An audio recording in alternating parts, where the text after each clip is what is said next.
mo ito dun sa tina-target nila, yung 150 million na confidential funds ng DepEd, maning-mani yung 150 million kumpara sa 1.6 billion ng House of Representatives. Kita mo, tahimik yung mga congressman, tahimik si Raul Manuel ng Kabataan Party List, may parali-rali pa sila, abolish confidential funds. Pero pala sila dyan sa Kongreso, may 1.6 billion confidential fund listed specifically as extraordinary expenses na hindi strict ang auditing kasi nga certification lang ang kailangan. Okay. 1.6 billion. Okay. Itong 150 million confidential funds ng DepEd, ipanaliwanag kung saan gagamitin. Anti-sexual predators. Kasi nga, ang mga estudyante na under ng DepEd, no, ito yung mga schools nila, mga minors ito K-12. K-12. So, ito talaga yung mga tina-target ng mga pedophile. Okay? Ng mga dirty old men. Okay? Ng mga pedophile sa Pilipinas at sa ibang bansa. Diba? Yan. Ano pa? Saan pa daw gagamitin yung confidential fund? Para rin yung drug trafficking. Madalas ang tina-target din mga estudyante, lalo na mga nasa high school, K-12. Siyempre, yung NPA recruitment, nag-uumpisa ang NPA recruitment niyan sa high school. Okay? Yung Kabataang Party List, di ba? Kabataang Party List, nagsisimula ang recruitment niyan, high school pa lang, sa mga later years ng K-12. Kaya galit na galit sila dyan sa surveillance purposes ng confidential fund. Sino ba yung mga nagagalit? Pwede lang namang magalit yung mga sexual predators, mga drug traffickers, mga NPA recruiters na nag-ooperate dyan sa mga high school, diba? Sa mga kabayan-bayanan, sa mga kaprobinsyahan. Okay? Diba? Kaya nga kita mo, bakit ang babata ng mga pumapasok sa NPA, nag-uumpisa kasi yan. Sa bata pa lang. So, ngayon, ang tinatarget nila ng mga pedophile, ng mga drug traffickers, at ng mga NPA recruiters, ay yung confidential funds ng DepEd. Kasi nga, itong confidential funds na ito, ang ginagamit for surveillance. Ngayon, ang sabi daw nila, is hindi raw ito trabaho ng DepEd. Kayo ay mga tangat kalahati at 1 toneladang smuggled na bigas ang inyong katangahan. Bakit? Ang isa sa mga responsibilidad ng DepEd ay ang welfare ng mga estudyante. Ano nga ba ang mga issue ngayon na may security implication sa welfare ng mga estudyante? Itong issue ng sexual predation, ng drug trafficking, at ng NPA recruitment at iba pang insurgency recruitment. So 150 million yung nasa DepEd. Pero alam natin na ito'y gagamitin for the surveillance para maprotektahan ang mga estudyante sa sexual predation, drug trafficking, at sa NPA recruitment. Yung 1.6 billion po na extraordinary expenses na confidential fund ng House of Representatives, para saan po yan? Para saan po yung 1.6 billion? Meron na po bang hearing? Kung may nag-demand na po ba na i-justify ng House of Representatives para saan yung 1.6 billion nila na confidential fund listed as extraordinary funds? Para sa hindi nakakaalam at kakarating pa lang, ang extraordinary funds po ay mas malala kaysa sa confidential funds kasi ang extraordinary funds, certification lang ang kailangan. Certification lang ang kailangan. Nasaan po? Bakit po may 1.6 billion extraordinary expenses? Tapos ito namang si Senate President Miguel Zubiri, ang kapal din ng pagmumukha mong tao ka. Ang Senate po ay may 331 million confidential fund listed again as extraordinary expenses. Again, ang extraordinary expenses ay certification lang ang kailangan sa paggastos ito. Hindi po ito kasing strict ng confidential funds or other types of funds.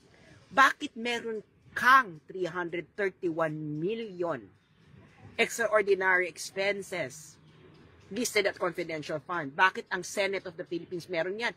Para saan? Ano ang extraordinary expenses ng Senado? Ano ang extraordinary expenses ng House of Representatives at kailangan nila ng 1.6 billion? Ito pa. Ang House of Representatives under the speakership of Martin Romualdez ay may traveling expenses for 2023 ng 2 billion pesos. 2 billion pesos po ang traveling expenses ng House of Representatives according to their budget. Bakit kailangan ninyo ng 2 billion pesos for traveling expenses diyan sa House of Representatives? Para saan? At bakit hindi nyo ito ipaliwanag sa taong bayan?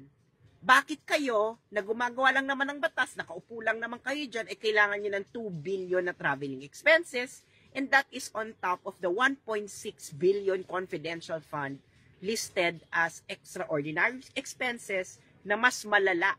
Kasi nga, certification lang ang kailangan ng extraordinary expenses at hindi ito kasing strict ng confidential fund. Bakit hindi ninyo kayo subiri? Romualdez, bakit hindi nyo ipaliwanag sa taong bayan ano ang purpose ng ininyong extraordinary expenses? 1.6 billion. Nakontrolado yan ni Martin Romualdez. 331 million. Nakontrolado yan ni Subiri. Kasi Subiri ang Senate President. Siya ang mag-a-approve ng release. Si Martin Romualdez, kontrolado niya yung 1.6 billion. Kasi siya mag-a-approve ng release kasi siya ang speaker. So, ipaliwanag sana ni Martin Romualdez ang 1.6 billion extraordinary expenses na confidential fund ng House of Representatives. Para saan po yan? Pakidetalye po sa taong bayan, ano ba yung mga extraordinary expenses ninyo? 'Di ba? Kasi meron na kayong budget for personal services.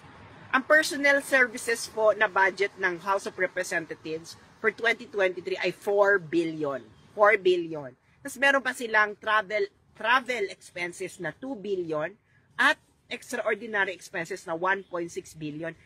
Ano po ba ang pinagkakagastusan ng House of Representatives at kailangan ninyo ng 2 billion na travel expenses?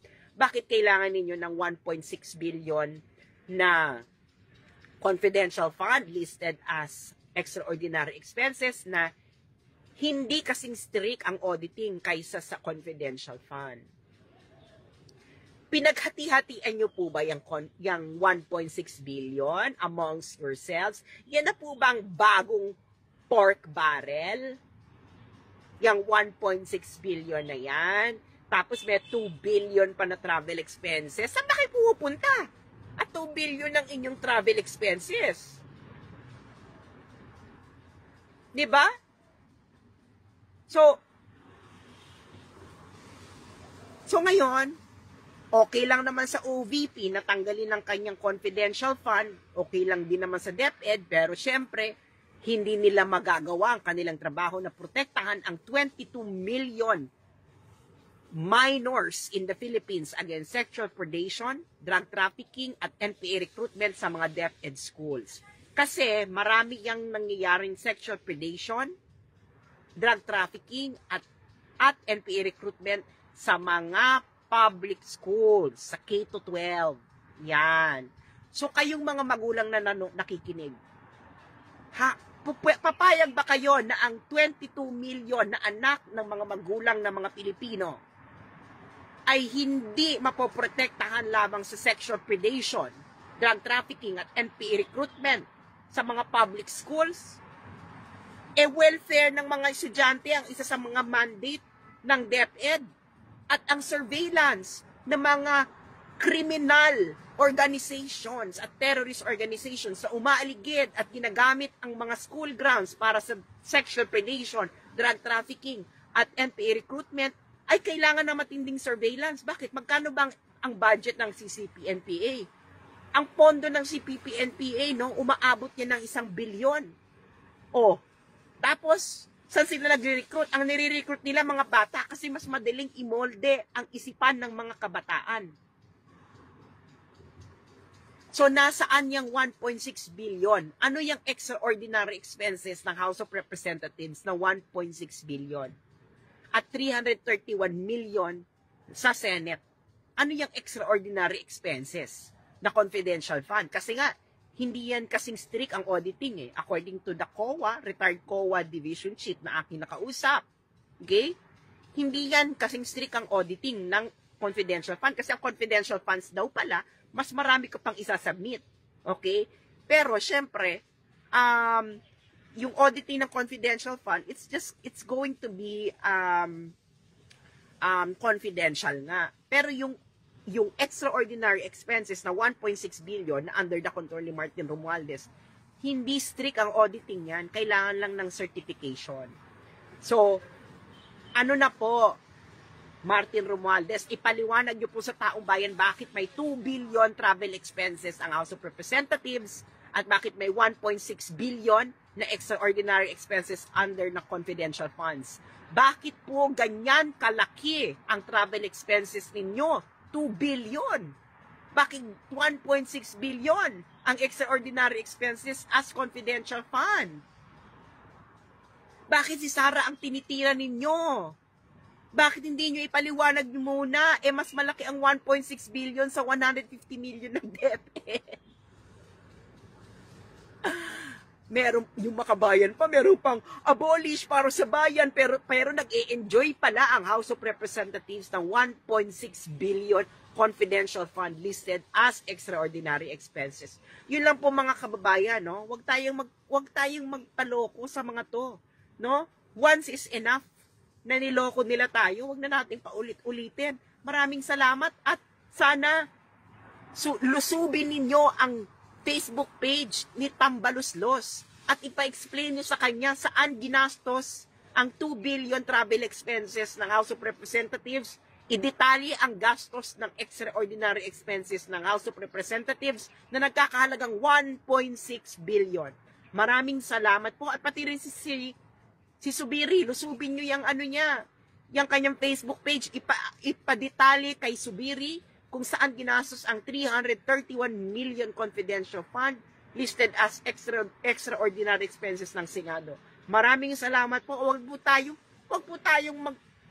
tayong magpapaloko sa mga to, no? Alam naman natin na itong mga to ay ginagamit nila si Sara para pagtakpan ang kanilang mga ginagawa